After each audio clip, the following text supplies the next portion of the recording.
नमस्कार, आप सभी का स्वागत है मेरे YouTube channel super trading Parveen में। रोजाना की तरह मैं आप सबके सामने आ गया हूं फिर से एक बेहतरीन और बढ़िया शेयर लेकर। चलिए आपको उसके बारे में बताऊंगा। उससे पहले आप मेरे चैनल को सब्सक्राइब और मेरे वीडियोस को लाइक करते रहिए, जिससे कि रोजाना आपको ऐसे ही नए नए बेहतरीन और बढ़िया शेयरों के बारे में पता चल सके जिनमें कोई नई बड़ी अपडेट आई हो। तो आज जो मैं कंपनी आप सबके सामने लेकर आया हूं, उस कंपनी का नाम है अशोका बिल्डकॉन लिमिटेड। और इस कंपनी में आज एक बड़ी खबर आई है। इस कंपनी को 520 करोड़ का एक ऑर्डर मिला है और ये ऑर्डर इस कंपनी को national highway authority of India NHAI से मिला है। इस ऑर्डर में ये कंपनी 6 लेन हाईवे औरंगाबाद से बिहार झारखंड बॉर्डर चरोदा तक बनाएगी। ये ऑर्डर इस कंपनी को भारतमाला प्रोजेक्ट के अंडर मिला है बिहार के लिए। चलिए अब मैं आपको आगे बताता हूं। अभी 3 दिन पहले भी इस कंपनी को 662.55 करोड़ का एक ऑर्डर मिला था।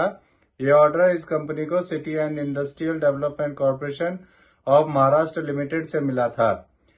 एक साल पहले इसका शेयर 82 रुपए का था और अब 161 का है। एक साल में इसने डबल कर दिया है।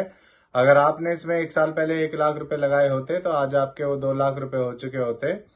अब मैं आपको इस कंपनी के बारे में बताता हूं कि ये कंपनी करती क्या है। ये company EPC and BOT basis पर कंस्ट्रक्शन एंड इंफ्रास्ट्रक्चर फैसिलिटीज को बनाने का काम करती है।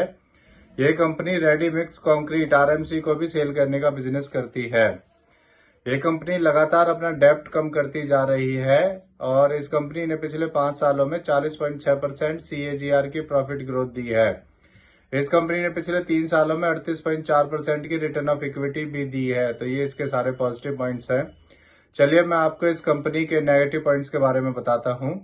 ये कंपनी लगातार अपना रिपीटेड प्रॉफिट शो करती आ रही है। ये इसका पहला नेगेटिव पॉइंट है। और ये कंपनी डिविडेंड भी नहीं देती है, तो ये इसका दूसरा नेगेटिव पॉइंट है। इस कंपनी का इंटरेस्ट कवरेज रेशियो भी बहुत कम है। इस कंपनी की कॉस्ट ऑफ बोरोइंग बहुत हाई है। तो ये इसके 3-4 नेगेटिव पॉइंट्स हैं। चलिए आपको इसके फंडामेंटल्स के बारे में बताता हूं। इसका market cap 4,545 crore, PE ratio 12.4, ROE 26.5% और डेब्ट टू इक्विटी 1.16 है। इसके MD CEO श्री सतीश पारेख हैं और ये कंपनी 1993 में बनी थी। इसमें FIIs ने भी अपना स्टेक बढ़ाया है। सितंबर 2023 में FIIs का स्टेक इसमें 2.97% था और अब बढ़कर दिसंबर 2023 में FIIs का स्टेक इसमें 4.51% हो गया है। लगभग उन्होंने अपना 2% या 2.25% के आसपास स्टेक इसमें बढ़ा दिया है। चलिए आपको इसके शेयर होल्डिंग पैटर्न के बारे में बताता हूं। इसमें प्रमोटर्स का 54.48%, रिटेल का 22.43%, म्यूचुअल फंड्स का 18.58% और FIIs का 4.51% स्टेक है। तो इससे जुड़ी हुई ये नई खबर आई थी, इसीलिए आप सबके सामने मैं इस शेयर को लेकर आया हूं। ये मेरी पर्सनल थ्योरी है, ये कोई शेयर सेल और परचेज करने की सलाह नहीं है, ना ही मैं कोई सेबी से रजिस्टर्ड फाइनेंशियल एडवाइजर हूं। आप मेरे चैनल को सब्सक्राइब और मेरे वीडियोस को लाइक करते रहिए, जिससे कि रोजाना आपको ऐसे ही नए नए बेहतरीन और बढ़िया शेयरों के बारे में रोजाना पता चल सके। और अब मैं कल फिर आऊंगा आप सबके सामने फिर से एक नया बेहतरीन और बढ़िया शेयर लेकर। धन्यवाद।